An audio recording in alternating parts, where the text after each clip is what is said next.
pour Est Métropole Habitat. Il y a une demande d'intervention du groupe socialiste et citoyenne Villeurbannaise. C'est M. Pelcet qui en est le rapporteur.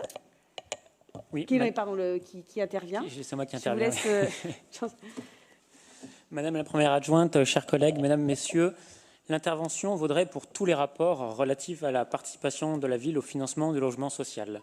C'est une délibération assez rituelle dans nos différents conseils municipaux et presque banale. Néanmoins, je souhaite attirer votre attention sur les efforts considérables que la ville et la métropole fournissent en matière de production de logements abordables. Cette question est cruciale car les ménages les plus modestes peuvent consacrer jusqu'à 40% pour leur seul logement, ce qui est inacceptable. À l'occasion du dernier congrès de l'Union sociale pour l'habitat, nous avons enfin obtenu un geste du gouvernement pour relancer la production de logements abordables, aujourd'hui en pénurie. Cependant, le retard accumulé est considérable.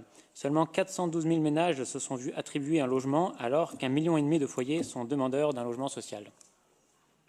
L'État a un rôle majeur à jouer dans la politique du logement. Cette question demeurera l'un des grands rendez-vous manqués de ce quinquennat. Le volontarisme des collectivités n'est pourtant pas suffisant pour pallier ces carences. Il n'y a rien de plus insupportable que de devoir refuser une demande de logement social à des familles parfois dans des situations de très grande fragilité.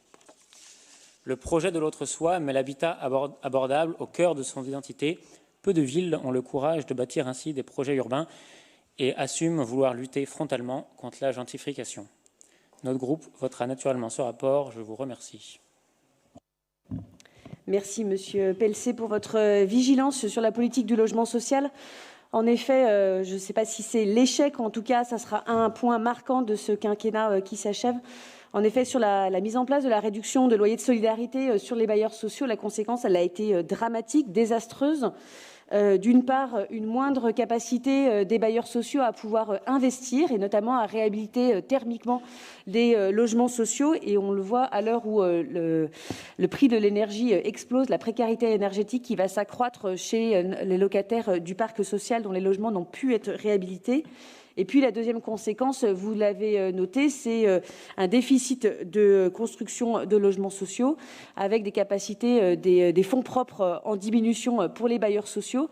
Et dans une agglomération lyonnaise et en particulier à Villeurbanne, à un moment où le foncier explose, dont les prix du foncier explosent, c'est des capacités des bailleurs sociaux moindres à pouvoir investir et à pouvoir construire des logements sociaux, soit en maîtrise d'ouvrage direct, soit en VFA par l'intermédiaire des promoteurs immobiliers. Donc oui, sur l'agglomération lyonnaise et en particulier à Villeurbanne, les besoins sont toujours aussi importants. Pour mémoire, en 2020, il y avait 70 000 demandeurs de logements sociaux sur la métropole, seulement 7 000 attributions. À Villeurbanne, il y a 9 demandeurs pour un logement. On voit bien que la pression reste toujours très forte. Donc nous serons vigilants et nous continuons à vouloir construire du logement et en particulier du logement abordable pour toutes et tous à Villeurbanne.